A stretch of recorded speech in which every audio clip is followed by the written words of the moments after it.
Meredith Lane hadn't told anyone about the inheritance, not even her sister, and she liked it that way. The wind along Maple Street carried the smell of cinnamon and pine, curling through the slats of old porches and tugging gently at wreaths hung a bit too early for Christmas in Woodbury. Early December still held a quiet kind of charm before the carolers, before the bustling market crowds, before expectations arrived with snow boots and casseroles. Meredith tucked her gloved hands into the pockets of her wool coat as she stepped into Gladys's Cup, a small cafe nestled between the barber shop and the town's only post office. Morning, sweetheart, came the warm voice of Gladys herself, standing behind the counter in her cranberry cardigan. "You staying warm, honey?" "Trying," Meredith said with a faint smile brushing snowflakes from her shoulders. "Hot cocoa, please. Extra marshmallows. You got it. And I saved you the last slice of gingerbread." Gladys winked, her silver bun bobbing as she moved. "Figured you might need it today." Meredith didn't ask why Gladys had that way about her knowing things without asking too much. She slipped into the corner booth by the window, her usual seat, and watched as a few bundled-up locals crossed the street, boots crunching softly on snow. The cocoa came in a thick ceramic mug faintly chipped at the rim. Meredith wrapped her hands around it, letting the warmth soak in. She sipped slowly, the sweetness grounding her more than she expected. Around her, the cafe buzzed with gentle conversation, two older men discussing road salt and grandkids, a teenage girl pinning a flyer for the church nativity. "Hey there," came a voice behind her. Meredith looked up to see Mrs. Doyle's scarf looped 3 times around her neck, cheeks pink from the cold. "Hi, Mrs. Doyle," Meredith said, standing slightly. The older woman smiled and patted her hand. "Just dropping this off." She pulled a cream-colored envelope from her tote. "A little something from the ladies' circle. We're making sure no one's forgotten this season." Meredith took the envelope gently. The handwriting on it trembled slightly, written in green ink. "Thank you. You take care." "Dear." Mrs. Doyle turned to leave, then paused. "Your aunt would be so proud of how you've carried on, quietly but with grace." After she left, Meredith turned the envelope over in her hands, slipping it into her coat pocket. She left a crisp $10 bill on the table, the cocoa and gingerbread totaling just over 8. Gladys caught her eye and gave a silent nod of thanks. The walk home was slow, not because of the snow, but because of the weight she carried, some visible, most not.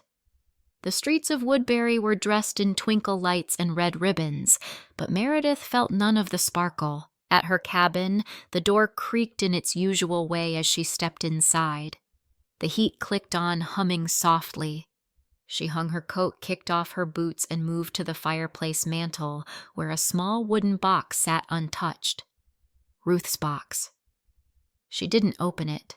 Instead, she stood before it, the way someone might stand before a portrait in a museum, not to understand, but to feel.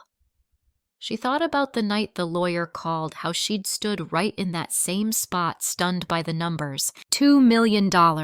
From a woman who'd never spoken of money, a woman who'd paid her own light bill with rolled coins in a mason jar, and Meredith had told no one, not her co-workers, not her neighbors, and especially not Brittany. Her sister had always assumed things about Meredith, that she was boring, predictable, incapable of spontaneity, that she wouldn't know what to do with something as grand as an inheritance. So Meredith had done what she did best. She had quietly handled it all. She turned away from the box, poured herself a glass of water, and sat by the fire with her knees tucked beneath her. The cabin didn't have much books, plants, a couch she bought secondhand, but it was hers, paid in full. CleanSafe. The voicemail icon blinked on her phone. She tapped it, bringing it to her ear. "Hey, I heard about Ruth's place. We should talk." Her thumb hovered for only a moment before she pressed delete. Outside, the snow began to fall harder, covering the walkway in silence. Brittany Lane's SUV pulled up like a parade float that no one had asked for. Snow crunched beneath the thick tires as she rolled into the narrow driveway of Aunt Ruth's old home. Her manicured fingers wrapped around the leather steering wheel, eyes scanning the property like a realtor showing off inventory. The vehicle, a gleaming black Range Rover with heated seats and a GPS that called her by name, looked embarrassingly out of place against the old white farmhouse and its weather-worn shingles. 10 years ago, she had come to Woodbury long enough to snap a single photo on the porch steps, lips pursed just right, filter in place. She'd captioned it, "Country air, but make it fashion." And then she left. She hadn't returned since, not even for Ruth's funeral. Wow. Brittany breathed, stepping out onto the gravel in snow boots that had never touched real snow.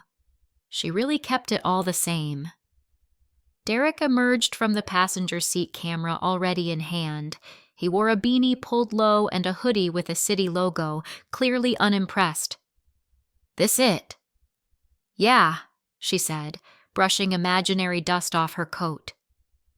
"This is it. Ruth always said I'd take over someday. Said I had good taste." She turned towards the house, still draped in last year's Christmas lights, the kind that blinked out of sync and drooped at one end. It just needs a little love. The door creaked as she pushed it open, snowflakes trailing behind her. Inside, the air held a faint scent of cedar and old books. The fireplace stood exactly as she remembered, though it had never been hers to remember, and Brittany moved toward it with practiced ease. "Get this shot," she instructed Derek, stepping just off-center to make sure the mantle framed her shoulders.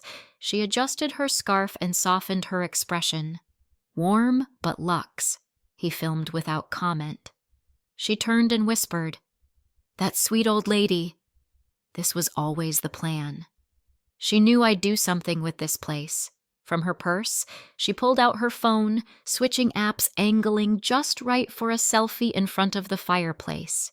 The filter added a golden hue to her cheeks. She typed quickly, "Manifesting my dream home, #airlife," and hit post. Outside, the wind picked up slightly. A curtain across the street shifted. Someone was watching. She turned but saw nothing. Just the small cafe, a few parked trucks, and the distant sound of a bell as someone exited the post office. She wandered into the kitchen, opening cabinets, peering inside the fridge. "Still got that country charm," she murmured. "We'll modernize." Back in the living room, Derek was filming a slow pan when a voice called from the front walkway. "Excuse me, dear." Brittany stepped toward the open doorway, eyebrow arched. Mrs. Doyle stood just beyond the snow-dusted hedge, her coat buttoned all the way up, knit gloves clutched around a small paper bag. "Can I help you?" Brittany asked, crossing her arms. Mrs. Doyle gave a polite smile, the kind reserved for funeral parlors and PTA meetings. "Just wanted to say welcome. Haven't seen you in a while." Brittany tilted her head, evaluating. "Thanks. I'm here now. I saw your post." Mrs. Doyle continued nodding toward the phone still in Brittany's hand. "Pretty picture." "Thanks," Brittany replied, softening her tone. "We're planning to renovate. Make it special again." Mrs. Doyle hesitated, her eyes moving slowly toward the second-floor window. Then gently she said, "That home doesn't belong to the family anymore." "Dear." Brittany's lips parted. The wind carried the sound of a passing car, the low murmur of conversation from the cafe across the street. "What do you mean?" The camera light on Derek's phone dimmed. Brittany's fingers curled around the edge of her coat as if to steady herself. She glanced back at the fireplace, at the floorboards that creaked slightly beneath her heels, at the walls she had already begun to mentally paint in matte ivory. Then with a sudden burst of urgency, she turned, stepping onto the porch and pulling her phone up to her ear. "You better explain this. Now." Meredith answered the call, not to argue, just to listen. The cabin lights were dim, softened by the glow of the fireplace, its flames curling gently around aged birch logs. Outside, the wind sighed through the trees, rattling the bare branches like a memory trying to get in. The string lights Meredith had strung along the porch railing swayed slightly, casting shifting shadows across the wooden floor. She sat on the sofa, one leg tucked under her phone, pressed to her ear, her other hand resting absently on the unopened letter that still lay on the mantel. "You seriously did this?" Brittany's voice shot through the line sharp and fast. "You went behind everyone's back, took Ruth's house, and didn't even tell me." Meredith didn't respond right away. The fire crackled softly, filling the space. Brittany's voice tried to dominate. "That place was supposed to be ours," Brittany continued. "You know she always said she wanted it to stay in the family." "I didn't take anything," Meredith said quietly. "You didn't deny yourself anything either. What you think, just because you moved back and played nurse for a year, you get everything. She left it to me." "Brittany?" Meredith's voice didn't rise. "You never asked about Ruth's will. You just assumed your name would be on it." There was a pause, then a huff, loud and bitter. "You've always played the martyr, the quiet one, the saint. And people eat it up." Meredith leaned forward, resting her elbow on her knee. "I'm not interested in sainthood. I was just there when she needed someone." "You think I didn't want to be there?" Brittany snapped. "I had work. My apartment was falling apart. You know that?" Meredith closed her eyes. She remembered Thanksgiving 2016. Ruth had stayed up the night before baking her spiced pumpkin pie from scratch, slicing pecans by hand. Meredith had set the table with linen napkins and lit tall white candles, hoping perhaps foolishly that Brittany might show up early, help with the dishes, offer warmth. But Brittany had arrived late, laughed about parking, and sat in her car eating takeout sushi because she wasn't in the mood for pie. She had left before the coffee was poured. It wasn't just about that. One year, Meredith said, opening her eyes, "It was all the times no one else showed up." "Don't guilt me, Meredith." "I'm not," she replied, her tone nearly flat. "I'm just done explaining." On the other end, Brittany grew quiet. For a second, Meredith thought she might have hung up. Then came the slow, cold anger. "This isn't over." The line went dead. Meredith set the phone down on the cushion beside her. The fire had settled into a low, steady hum, and for the first time that evening she felt the weight of her own breath. She hadn't cried. She hadn't raised her voice, but something inside her was tired deeper than exhaustion, older than frustration. It was the fatigue of always absorbing impact. The cabin buzzed softly and her screen lit up with a new voicemail. Her brow furrowed. Not Brittany again. She tapped the notification. A male voice came through low and careful. "Miss Lane, this is Samuel Price. You may not remember me, but I believe I owe you more than you remember." She stared at the phone. No movement. No sound except the fire. She hit play again. "Miss Lane, this is Samuel Price. Again. I believe I owe you more than you remember." The message ended. She stayed there for a long while, phone resting in her lap, eyes not really focusing on anything. Finally, her hand moved toward the mantel, fingers brushing the edge of the envelope Ruth had left behind. The flap still sealed her name, still written in that unmistakable script, slightly slanted, perfectly neat. Outside, the town was lighting up. Lampposts blinked on with a warm amber glow, casting halos over piles of fresh snow. Someone a few houses down turned on a porch radio, letting old holiday music drift through the evening like incense. Meredith leaned back slowly, gaze still on the envelope, hand resting on its surface. She replayed the message a third time. Then she sat there still and quiet, the fire painting flickers across her face, her hand now curled tightly around the letter Ruth had never gotten the chance to explain. Brittany was still pacing on the porch when a tall man with silver hair said, "You're standing in my doorway." She stopped mid-step, her breath visible in the crisp morning air. The sun had barely crested over the hills, casting a pale glow across the snow-covered street. Her boots crunched as she turned to face the man, tall, lean, beneath a dark wool coat, his hands tucked into worn gloves. A blue and cream knitted scarf was wrapped neatly around his neck, the ends tucked into his collar like a relic from another time. "I'm sorry." "What?" Brittany asked. Blinking. The man stepped up to the porch with a measured calm. "This property, it was transferred to my name 2 weeks ago. I believe you're trespassing?" Brittany's eyes widened. "You've got to be kidding me. I assure you I'm not." He pulled a slim folder from his coat and extended it toward her. The paperwork inside was dry clean and unmistakably official.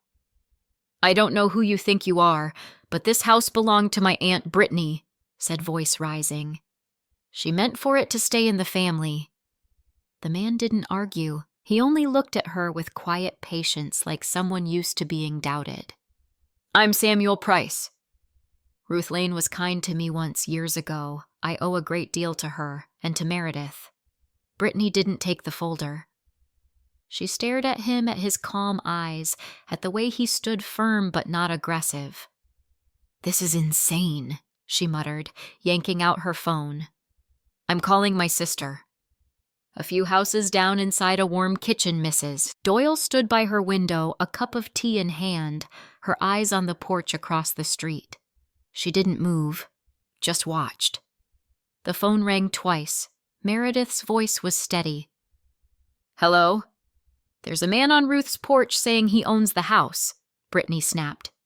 "Do you want to explain what's going on?" There was a pause.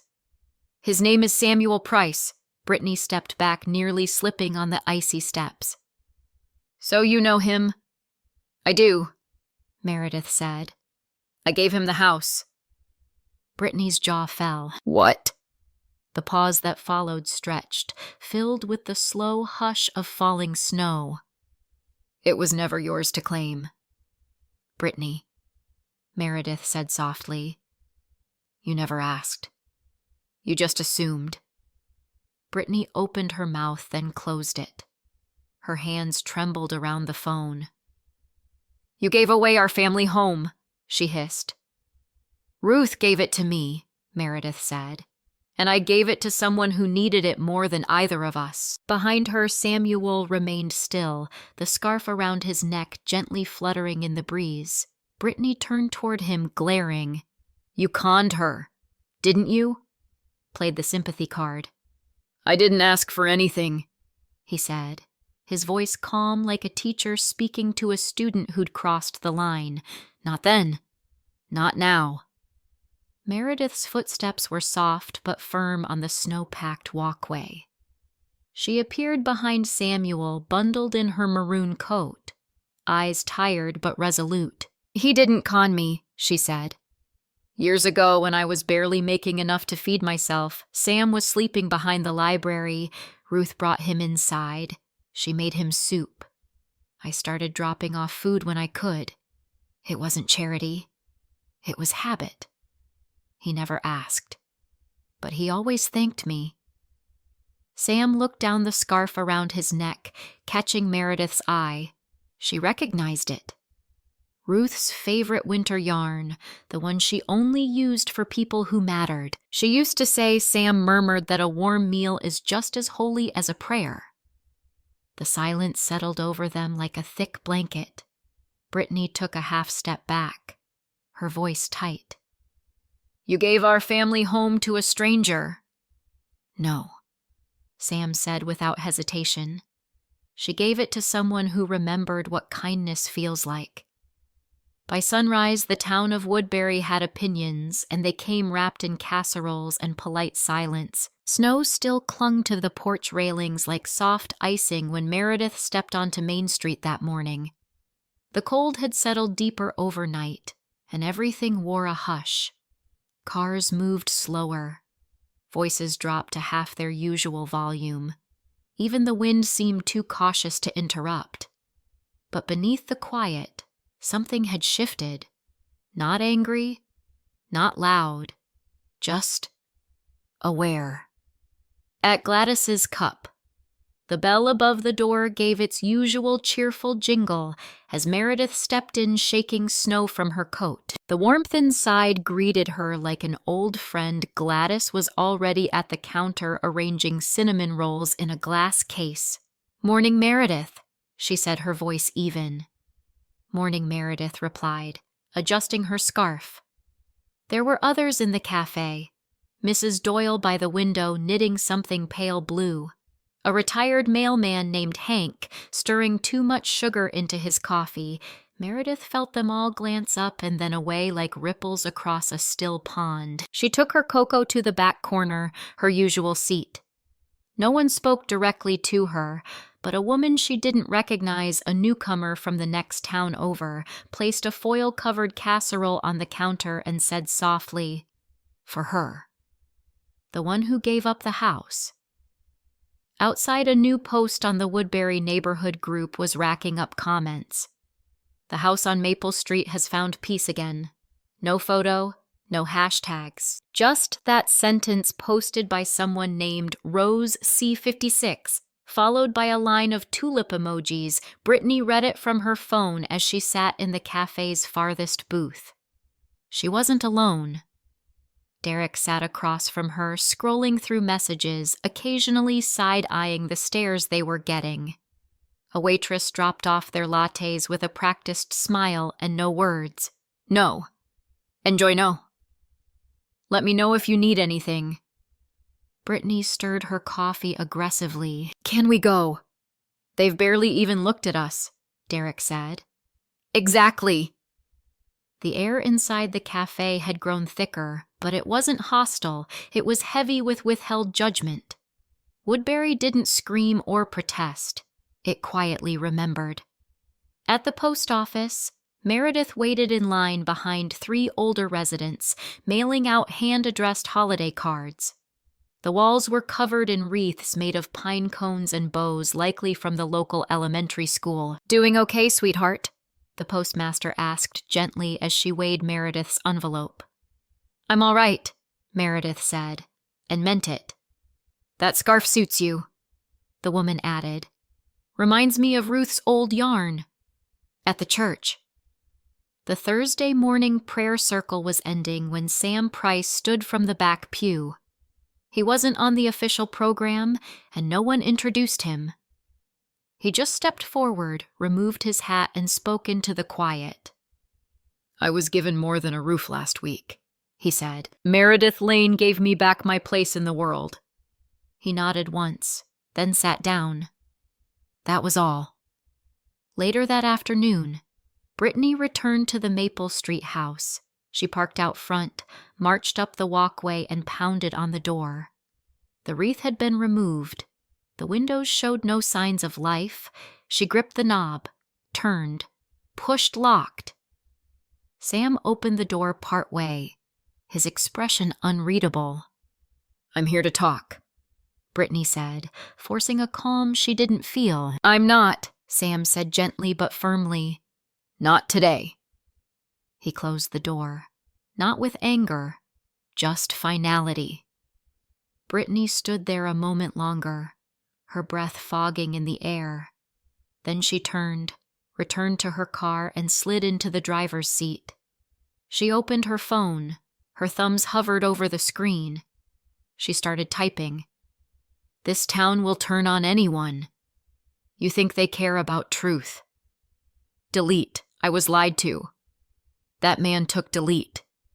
Her fingers paused, then lowered. She stared out the windshield at the house once more, its windows aglow with soft yellow light. She closed the app, folded the phone in her lap, Somewhere down the street, a choir rehearsal had begun. The faint melody of Silent Night floated through the cold, not loud enough to distract, but clear enough to make her hesitate. Snow fell gently over Woodbury, and for once Meredith didn't feel the need to shovel anything, especially not emotions. The cabin smelled of gingerbread and pine. A single string of white lights framed the window over the sink, their glow steady and soft. Meredith stood barefoot in the kitchen, cradling a warm mug between her palms. The hush of Christmas Eve held the town like a breath not yet released. She could hear faint carols from the church on the hill, the bells chiming at every quarter hour. She hadn't planned anything elaborate, just a few cookies cooling on a rack. The fireplace crackling and Ruth's old quilt draped over the arm of the chair. It was enough. A knock at the door made her pause, not sharp or rushed, just 3 quiet taps. When she opened it, Samuel Price stood on the step, bundled in the same coat and Ruth's knitted scarf. He held a box, wood-polished and worn no bigger than a shoebox. "Merry Christmas," he said, smiling gently. "Come in," Sam Meredith replied, stepping aside. He brushed snow off his shoulders and handed her the box. "Ruth left this with me. Told me to give it to you when you stopped apologizing for being who you are." Meredith looked down at the lid, her breath catching. "She gave this to you." Sam nodded. "Said you'd open it when you were ready." They didn't talk much after that. He accepted a cookie, complimented the tree she'd decorated with ornaments from the drugstore and paper stars she'd made herself, then left with a wave and a smile that felt like family. After he'd gone, Meredith sat at the table, the box in front of her. Her hands rested lightly on the lid, but she didn't open it yet. Another knock. Brittany stood on the porch, her coat zipped all the way up, eyes red from the cold, or something else. She wasn't made up. No gloss on her lips, no camera in hand. Meredith waited. Brittany began, then stopped. "Why not me?" It wasn't bitter, just confused. Hollow even Meredith didn't answer right away. She stepped back and let her sister inside, motioning toward the chair across from hers. They sat without music or chatter, only the sounds of the fireplace and the wind brushing against the window panes.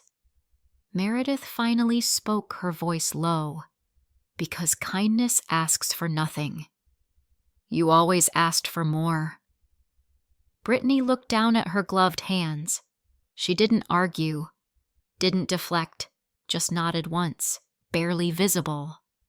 When she stood, Meredith didn't stop her. Brittany opened the door herself, then turned back. "Merry Christmas," she said. Meredith nodded. "You too." The door clicked shut behind her. Meredith sat in silence for a while longer. Then she reached for the box and lifted the lid. Inside was a small stack of photographs, her and Ruth at different ages. One of them baking, another in the garden behind the old house. Beneath the photos was a folded handkerchief with lace at the edge, and under that a fountain pen still capped, still filled. She reached deeper and found the envelope untouched. She unfolded Ruth's letter slowly. The ink was the same as always, blue, neat, careful. "You don't owe the world your energy, just your truth." Meredith read the line again. Further down, "You were my quiet hope always." She folded the letter back and placed it gently inside the box. The weight in her chest lifted just slightly, but enough. She moved to the front door, opened it, and stepped outside. The cold kissed her cheeks, but it didn't bite. She sat on the wooden bench Ruth had once varnished every spring, pulled a wool blanket around her shoulders, and leaned back. Across the street, the church lights shimmered through the falling snow, casting halos on the rooftops. Bells rang out again, soft, slow, steady. Meredith didn't move. She watched the snow settle and the light spread and smiled. Snow still blanketed the rooftops of Woodbury, and within that quiet, Meredith finally found the kind of stillness no one could give her, only earn. In a town that watched more than it spoke, her simple, unseen acts of kindness were the ones remembered. Sometimes the people we least expect carry the deepest gratitude, and the ones who speak loudest miss what matters most. Like the glow of a window left lit on a winter night, true generosity needs no audience, it just shines, and maybe in a world full of judgments, peace begins with giving without needing to be seen. For